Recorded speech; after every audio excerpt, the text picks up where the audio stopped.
6 செஷன்ஸ்ல ஒட்டுமொத்த டெஸ்ட் மேட்ச்மே முடிஞ்சிருச்சுங்க. First test match in Ashes series வந்து நேத்து ஸ்டார்ட் ஆச்சு. நேத்து டேவோட எண்ட்ல பாத்தீங்கன்னா ஆஸ்திரேலியா வந்து 123 ஃபார் 9 அப்படின்ற ஒரு பொசிஷன்ல இருந்தாங்க. இன்னைக்கு டே 2 ஸ்டார்ட் ஆனோடனே பாத்தீங்கன்னா ஆஸ்திரேலியா வந்து அவங்களோட 10th விக்கெட்டையும் இழந்துட்டாங்க பிரைடன் கார்ஸோட பந்துல. ஸோ ஒரு 40 ரன் லீடு இருந்தோம். இங்கிலாந்து வந்து இந்த டெஸ்ட் மேட்சை வந்து ஒரே நாள்ல கோட்டை விட்டாங்கன்னே சொல்லலாம். அவங்க வந்து மீண்டும் அவங்களோட கவுண்டர் அட்டாக்கிங் அப்ரோச், நாங்க பேஸ் பால் தான் ஆட போறோம், வந்து அக்ரெசிவா தான் ரன்ஸுக்கு போறோம்ன்ற அப்ரோச்சை எடுத்துட்டு வந்தாங்க. அது இனி நாள்ல வந்து சுத்தமா செட் ஆகல. மீண்டும் ஒரு முறை ரெக்லெஸ்ஸா ஆடி 34 ஓவர் மட்டும் தான் பேட்டிங்கே ஆடினாங்க. 164 ரன்ஸ் வந்து அவங்க செகண்ட் இன்னிங்ஸ்ல அடிச்சாங்க.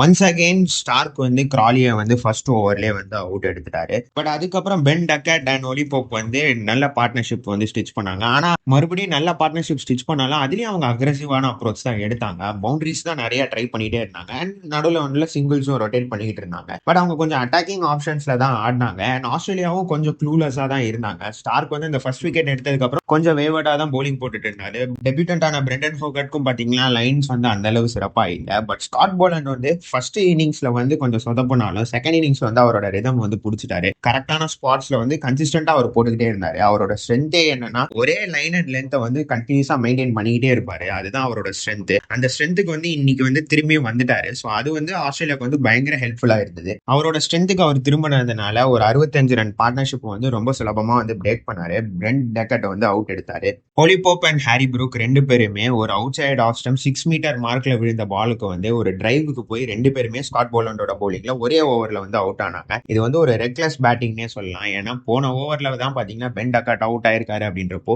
ஒரே ஓவர்ல ரெண்டு பேருமே ஒரு டிரைவுக்கு போய் அவுட் ஆனாங்க. இந்த அப்ரோச் தான் பாத்தீங்கன்னா இந்த டெஸ்ட் மேட்ச் வந்து இங்கிலாந்து தோக்குறதுக்கு மெயின் ரீசனா இருந்தது. அவங்க விக்கெட்ஸ் போனாலும் நாங்க பாசிட்டிவா தான் ஆட போறோம்ன்ற அப்ரோச்ல தான் ஆடினாங்க. பாசிட்டிவா ஆடுறதுக்கும் ரெக்லெஸ்ஸா ஆடுறதுக்கும் ஒரு சின்ன டிஃபரன்ஸ் தான் இருந்தது. அது என்ன டிஃபரன்ஸ்ன்றது தான் இன்னைக்கு வந்து இங்கிலாந்து பேட்டர்ஸ் வந்து காமிச்சாங்க. விக்கெட்ஸ் ஒரு எண்ட்ல விழுந்துகிட்டே இருந்தது. ஜோ ரூட்டும் பாத்தீங்கன்னா கொஞ்சம் பிரஷர்ல தான் இருந்தாரு. ஸ்டார்க் வந்து அவரோட செகண்ட் ஸ்பெல் வந்து ரொம்ப சூப்பராகவே போட்டாரு. அதனால அவரும் பாத்தீங்கன்னா கொஞ்சம் ஆங்கிள் ஆகி வெளியே போற பாலுக்கு ஒரு டிரைவ் போய் அவரும் வந்து அவுட் ஆயிட்டாரு. பென் ஸ்டோக்ஸ் பாத்தீங்கன்னா மிச்சல் ஸ்டார்க்கோட பந்துல அவுட் ஆயிட்டாரு. 11வது முறையா மிச்சல் ஸ்டார்க் வந்து பென் ஸ்டோக்ஸ் வந்து அவுட் எடுத்திருக்காரு. லாஸ்ட் இன்னிங்ஸ்லயும் அவர் தான் எடுத்தாரு அண்ட் இந்த இன்னிங்ஸ்லயும் அவர் தான் எடுத்தாரு. ஒரு ஆங்கிளிங் இன் டெலிவரி எட்ஜ் எடுத்து ஸ்லிப்ஸ்ல வந்து மிச்சல் ஸ்டார்க்கோட பந்துல பென் ஸ்டோக்ஸ் வந்து அவுட் ஆயிட்டாரு. ஜேமி ஸ்மித் பாத்தீங்கன்னா ஃபர்ஸ்ட் இன்னிங்ஸ்ல எப்படி ஹாரி ப்ரூக் வந்து பிரெண்டன் ஹோகர்டோட பந்துல அவுட் ஆனாரோ அதே மாதிரி இந்த இன்னிங்ஸ்ல அவர் வந்து அவுட் ஆனாரு. அதுவுமே பாத்தீங்கன்னா ஒரு ரெக்லெஸ் பேட்டிங் தான் சொல்லணும். ஏன்னா டவுன் த லெக் போற பால் சும்மாவே விட்டுருக்கலாம் அவரு. பட் நான் ட்ரை பண்றேன்னு போய் அவரும் அவுட் ஆனாரு. அவ்வளவுதான் 7 விக்கெட் விழுந்துருச்சு அப்படின்றப்போ இங்கிலாந்து பாத்தீங்கன்னா அவங்களோட பேஸ் பால் அப்ரோச் வந்து ஃபுல் ரீச்ல எடுத்தாங்க. ஒரு T20 மேட்ச் மாதிரி தான். அதுக்கப்புறம் ஒரு 5 ஓவர்ஸ் போச்சு. கஸ் அட்கின்சன் அண்ட் பிரைடன் கார்ஸ் ரெண்டு பேருமே அட்டாக்கிங்கா ஆடினாங்க. நிறைய எட்ஜஸ்ல 6 போச்சு. பிஹைண்ட் த கீப்பர் வந்து ரொம்ப ஷார்ட்டர் சைடா இருந்தது. அதனால கஸ் அட்கின்சனோட ஒரு பாலும் 6 போச்சு எட்ஜ் எடுத்து. அதே மாதிரி பிரைடன் கார்ஸும் பாத்தீங்கன்னா சுத்தி ஒரு எட்ஜ் எடுத்து அதுவும் 6 போச்சு. பட் ரெண்டு பேருமே ரெண்டு நல்ல ஷாட்ஸும் ஆடினாங்க இன் பிட்வீன். பட் என்னதான் இந்த மாதிரி அக்ரெசிவா ஆடினாலும் ஒரு நல்ல பால்ல வந்து அவுட் ஆகி தான் ஆகணும். பட் நிறைய இங்கிலாந்து பேட்டர்ஸ் வந்து நல்ல பால் அவுட் ஆனாங்கன்னு சொல்ல முடியாது. ஒரு டீசென்டான டெலிவரியில அவங்களோட ரெக்லெஸ் அப்ரோச்னால தான் அவுட் ஆனாங்க. அதே மாதிரி தான் லாஸ்ட் 4 பேட்டர்ஸும் வந்து அவுட் ஆனாங்க.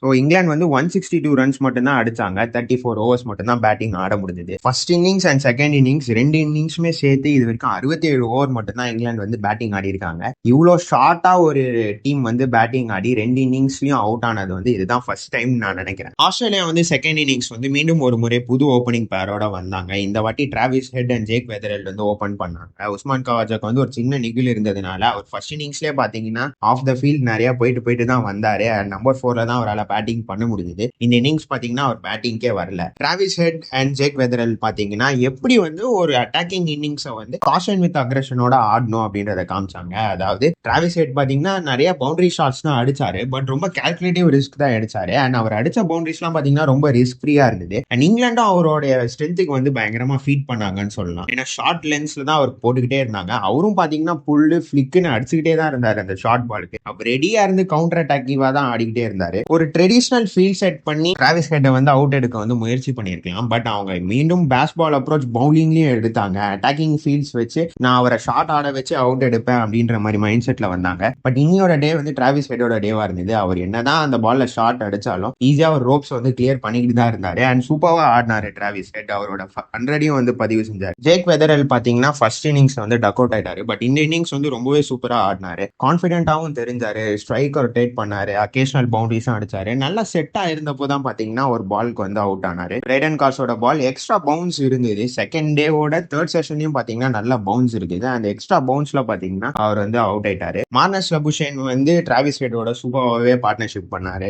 ஒரு பக்கம் மார்னஸ் லபுஷேன் வந்து கொஞ்சம் டிஃபென்சிவா ஆடினாரு. பட் அவரும் பாத்தீங்கன்னா ஹெட்டோட அந்த பாசிட்டிவ் அப்ரோச்சை பார்த்து இன்ஸ்பயர் ஆகி அவரும் பாத்தீங்கன்னா அட்டாக்கிங் ஷாட்ஸ்க்கு போயிட்டாரு. ஸோ ரொம்பவே ஈஸியா அந்த 208 ரன் அப்படின்ற டார்கெட்டை வந்து 28 ஓவர்ல வந்து அடிச்சு ஆஸ்திரேலியா வந்து கம்ஃபர்டபுளா இந்த மேட்சை ஜெயிச்சிட்டாங்க. அண்ட் சீரீஸையும் 1-0 லீட் எடுத்திருக்காங்க. இந்த மேட்ச் ஆஸ்திரேலியா ஜெயிச்சதுக்கு மெயின் ரீசன் என்ன அப்படின்னு பாத்தீங்கன்னா இங்கிலாண்டோட reckless approach with both batting and bowling தான். ஏன்னா ஃபர்ஸ்ட் டேல அவ்வளோ சுமாரா பேட்டிங் ஆடி 172 ரன்ஸ் அடிச்சும் சூப்பரா பவுலிங் போட்டு ஆஸ்திரேலியா வந்து 123 ஃபார் 9 அப்படின்னு வச்சிருந்தாங்க. அண்ட் டே 2லயும் பாத்தீங்கன்னா ஸ்டார்டிங்லேயே விக்கெட் எடுத்து 40 ரன் லீடும் இருந்தது இங்கிலாந்துக்கு. அந்த 40 ரன் லீடை வச்சு டிஃபென்சிவா போகணும்னு அவசியம் இல்லை. பட் கொஞ்சம் கேர்ஃபுல்லா பேட்டிங் ஆடி ஒரு நல்ல பார்ட்னர்ஷிப் ஸ்டிச் பண்ணணும்னு பிளான் பண்ணி வந்து ஆடி இருந்தாங்கன்னா ஈஸியா இன்னி நாள்ல வந்து 7 to 8 விக்கெட்ஸ் வந்து அவங்க ஹோல்ட்ல வச்சிருக்கலாம். ஏன்னா ஆஸ்திரேலியா பேட்டிங் ஆடும்போது சர்ஃபேஸ் வந்து நல்லா பிளாட்டாவே இருந்தது. அந்த அளவு விக்கெட்ஸ் எடுக்கிற கூடிய சர்ஃபேஸ் மாதிரி தெரியல. அண்ட் இங்கிலாந்து பவுலர்ஸாலையும் அதை பெருசா எக்ஸ்ட்ராக்ட் பண்ண முடியல. அப்படின்றப்போ ஆஸ்திரேலியா சைட்லயும் ஒரே ஒரு எக்ஸ்பீரியன்ஸ் பவுலரான ஸ்டார்க் மட்டும்தான் இருக்காரு. அப்படின்றதுனால இங்கிலாந்து வந்து கொஞ்சம் நல்ல அப்ரோச்சோட வந்திருந்தாங்கன்னா, அதாவது விக்கெட்ஸை கொஞ்சம் நாங்க ஹோல்ட் பண்றோம் அப்படின்னு சொல்லி கால்குலேட்டிவ் ஷாட்ஸ் வந்து ஆடி இருந்தாங்கன்னா ஈஸியா இந்த மேட்சை வந்து அவங்க வந்து ஜெயிச்சிருக்கலாம். பட் அந்த அப்ரோச்சை வந்து அவங்க எடுக்கல. பாசிட்டிவ் இன்டென்ட்டோட வரோம்னு சொல்லி சுத்தி அவுட் ஆகி இந்த மேட்சை வந்து தோத்துட்டாங்க. பவுலிங்லயும் பாத்தீங்கன்னா அகைன் அல்ட்ரா அக்ரெசிவா நான் போறேன்னு சொல்லி ஃபீல்ட வந்து அட்டாக்கிங்கா வைக்கிறேன்னு சொல்லி தேவையில்லாத பொசிஷன்ஸ்ல வந்து ஃபீல்டர்ஸை நிக்க வச்சாங்க. அண்ட் ஷார்ட் பால்ஸா வந்து ஹெட்டுக்கு வந்து ஃபீல் பண்ணிக்கிட்டே இருந்தாங்க. ஸோ இந்த மேட்சை ஆஸ்திரேலியா கஷ்டப்பட்டு ஜெயிச்சாங்கன்னு சொல்றதோட இங்கிலாந்து வந்து கஷ்டப்பட்டு அவங்க கிட்ட கொடுத்தாங்க அப்படின்னே சொல்லலாம். ஸோ செகண்ட் டெஸ்ட் மேட்ச் வந்து பிரிஸ்பேன்ல நடக்க போகுது. ஆஸ்திரேலியாவோட ஹண்டிங் கிரவுண்ட்னே சொல்லலாம். நிறைய டெஸ்ட் மேட்சஸ் இங்கிலாந்து அகேன்ஸ்டா ஆஸ்திரேலியா அந்த கிரவுண்ட்ல ஜெயிச்சிருக்காங்க. ஸோ அந்த டெஸ்ட் மேட்ச் எப்படி போகுதுன்றதை தொடர்ந்து பார்ப்போம்.